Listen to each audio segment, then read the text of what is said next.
Giant Dipper at Santa Cruz Beach Boardwalk is currently the 9th oldest operating roller coaster in the world, and it is now over 100 years old. I happen to have ridden this coaster right when it turned 100 years old. So how does it hold up after operating for over a century? Let's find out.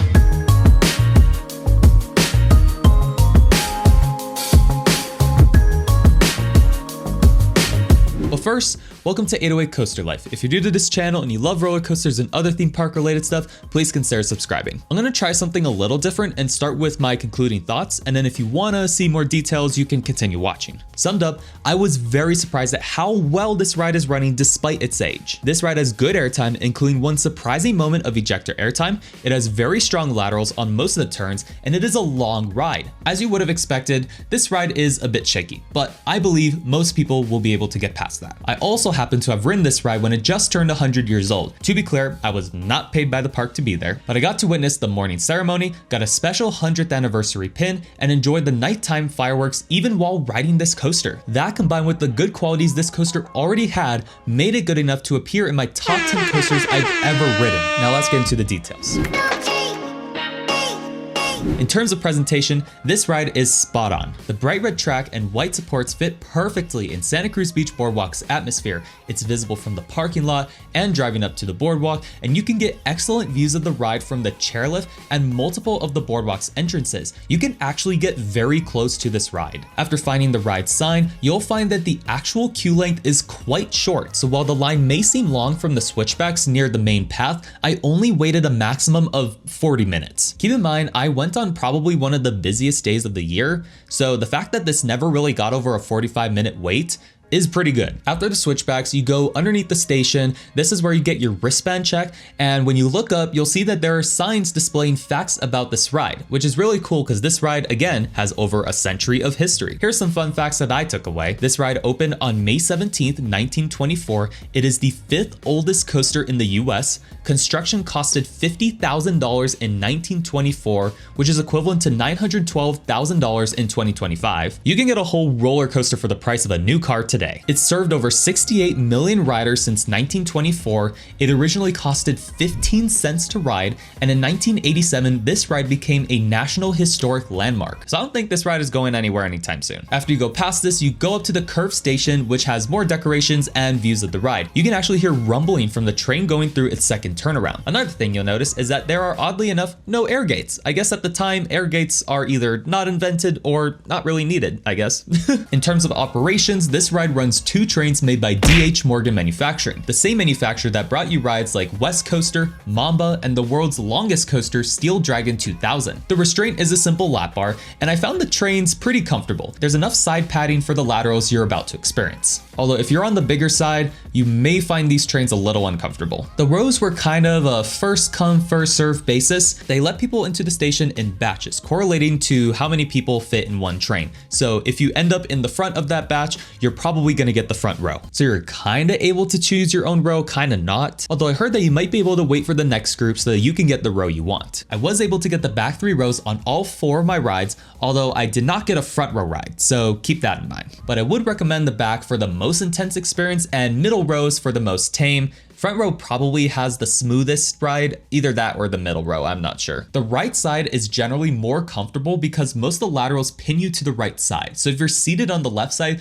there's only a small divider and whoever's sitting next to you that'll hold you in place. I didn't notice a difference within the same car. So for example, second to back row is pretty much the same as the back row. Another thing you should know is that all items travel with you. So your backpacks, water bottles, phones, they all gotta go with you in the train. So for smaller items, make sure they're in your pockets, in a bag, or even better with a non-rider that's with you. And overall, operations were pretty fast and the line never went above 45 minutes.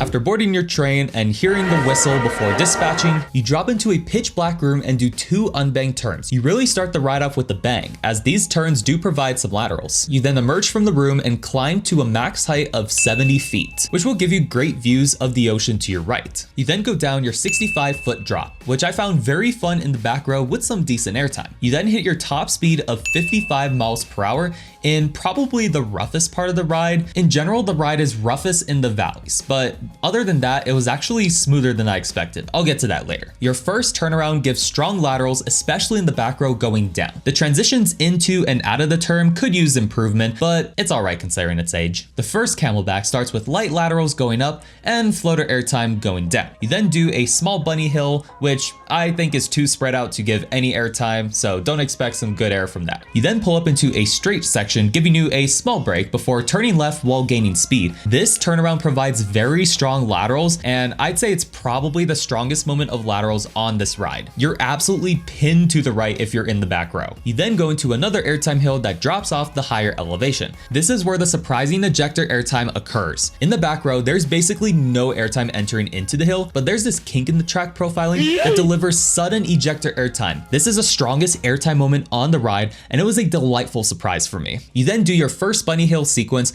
which delivers decent airtime, blurring the lines between floater and ejector airtime along with good pacing. Although keep in mind, if you're in the back row, most of the good airtime is exiting the hill rather than entering the hill, if that makes any sense. You then do your final turnaround, where the entrance and exit are a bit jerky, but if you're seated in the back, this is probably just about as intense as the second turnaround, especially leaving it, so it delivers very strong laterals. I think out of the 78 coasters I've experienced, this coaster probably provides the strongest laterals. After intensely exiting that turn, you then do your return section with 3 hills that provide floater airtime, and the last bunny hill was pretty close to the track above you, so that may feel like a hand chopper. You then enter the brakes, thus ending your ride on Giant Dipper. In general, you traverse 2,640 feet of track, so literally half a mile, in 1 minute and 52 seconds. Overall, I really like this ride's layout. It has some fun airtime moments, especially that Yonk Hill, and it was really intense in some sections, especially the second and third turnarounds. It's quite a dynamic layout for its time. Now, as you may know, older wooden coasters can vary in roughness depending on how well it was maintained, and I can tell this ride was well maintained. So for those of you who are like, oh, this wooden coaster's so old, it's about to break at any second, well, ding dong, you're wrong. This ride is smoother than I expected for its age, but keep in mind, it's still pretty rough in the valleys. The transitions into the turns aren't the smoothest either, but I never felt like the ride is gonna fracture my ribs. Overall, I found the smoothness very tolerable. There are rougher wooden coasters I've ridden, such as Twister 2, now Twister 3 Storm Chaser at Elitch Gardens, and there are also wooden coasters slightly smoother than this, such as Comet at Hershey Park. The pacing is pretty good. It keeps up its intensity and speed throughout all of the turnarounds, and I thought it ran pretty well even though it was overcast the day I went. Now, the ride definitely ran faster as the day went on, and by the nighttime, it was hauling. That final night ride I got was amazing because it was hauling and there were fireworks going on. I also appreciated how long this ride is without feeling too long either. Overall, the pros are fun airtime hills, strong laterals, long ride duration, and smooth for its age. The cons are, it's still a bit rough in some moments. I'm gonna give this ride a score of 4.7 out of 5 stars. If you're a coaster enthusiast in the NorCal area, this ride is worth going a bit out of your way. It's such a unique wind coaster and it's still quite a fun ride. Just know that besides Giant Dipper, the park's coaster lineup is what you expect from a boardwalk, so you might not need an entire day at the boardwalk if you're just here for Giant Dipper. For casual visitors who like the feel of a classic wind coaster, this ride should not be skipped. Although if you don't like rides with a lot of sideways forces, this ride probably is not for you. This is actually a top 10 coaster for me. Its charm, long ride duration, and intense moments make it a very enjoyable and memorable ride for me. Not all wooden coasters age well, but this one I'd say definitely did. So if you want to learn what my day at Santa Cruz Beach Boardwalk looked like, make sure to check out my vlog in the card up there. What is the oldest roller coaster you've ridden, and do you think said coaster is still running well?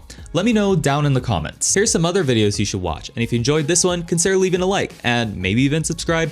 Thank you all for watching. I'll see you next time.